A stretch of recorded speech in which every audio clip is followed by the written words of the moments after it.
Friends, कैसे हैं आप लोग। आई होप आप लोग बहुत अच्छे होंगे। इस वीडियो में हम लोग लर्निंग डिसेबिलिटीज़ के बारे में पढ़ेंगे। ये एक ऐसा टॉपिक है जिससे हर बार सीटेट में हर शिफ्ट में 1 या 2 क्वेश्चन पूछा ही जाता है।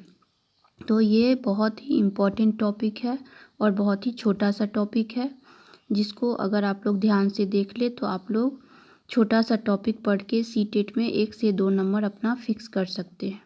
तो इस वीडियो को आप लोग ध्यान से देखिएगा। तो चलिए देखते हैं कि लर्निंग डिसेबिलिटीज़ आखिर होता क्या है।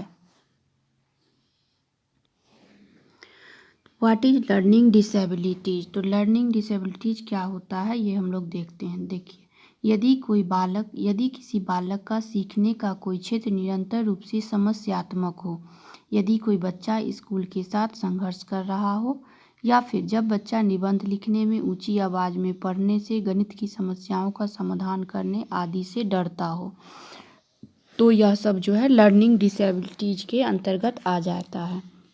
देखिए, लर्निंग डिसेबिलिटीज़ क्या होता है। जब कोई बच्चा कोई चीज़ अच्छा से नहीं सीख पाता है, उसको कोई चीज़ सीखने में दिक्कत हो, जैसे अच्छा से पढ़ना, मतलब फ्लुएंटली बोलना, कोई चीज़ पढ़ने में दिक्कत हो, कोई भाषा सीखने में दिक्कत हो, कैलकुलेशन करने में दिक्कत हो, अपने उम्र के हिसाब से वह मतलब उसको उम्र के हिसाब से वह लर्निंग करने में उसको किसी भी तरह का दिक्कत हो, तो वह लर्निंग डिसेबिलिटीज़ कहलाता है।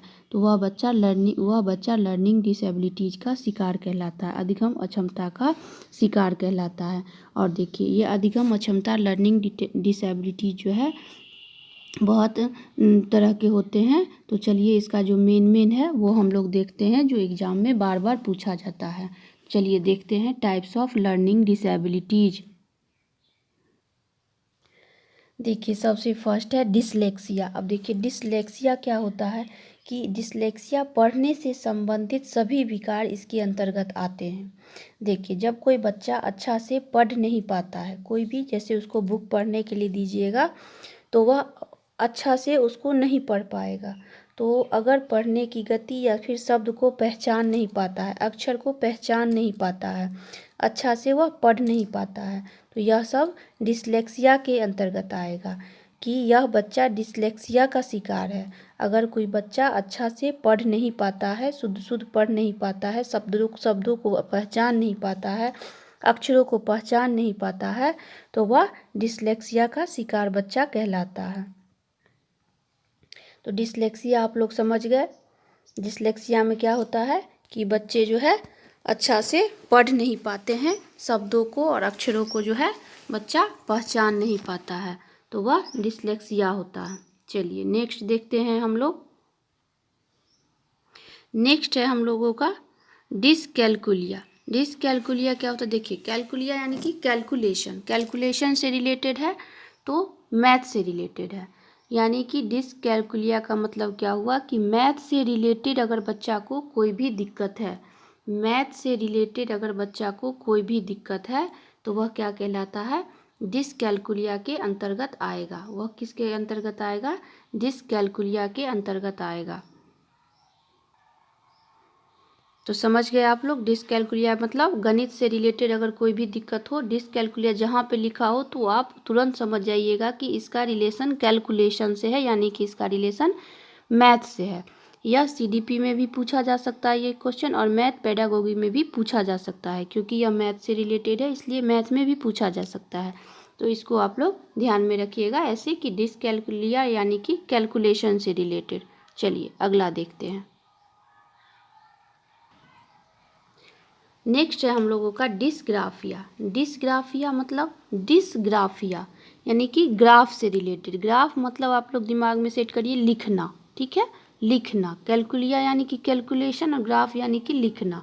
तो डिसग्राफिया में क्या होता है कि लेखन संबंधी जो भी दिक्कतें आती है, लेखन से संबंधित सभी अक्षमता इसके अंतर्गत आ जाते हैं। जैसे शब्दों विचारों को कागज में लिखने में कठिनाई हो, या फिर वह शब्दों को अच्छे से समझ के नहीं लिख पाता हो, जैसे कि वह शब्दों को अक्षरों को समझ नहीं पाता हो, लिखने में उसको दिक्कत हो। अगर उसको 9 लिखने बोले तो वो 6 लिख देता है, क्योंकि दोनों एक ही जैसा होता है, ठीक है। तो अगर बच्चा को डिस्ग्राफिया है तो वह लेखन संबंधित उसको दिक्कत आती है अधिगम करने में, तो लेखन संबंधित जो भी दिक्कत होगी वह डिस्ग्राफिया के अंतर्गत आएगा।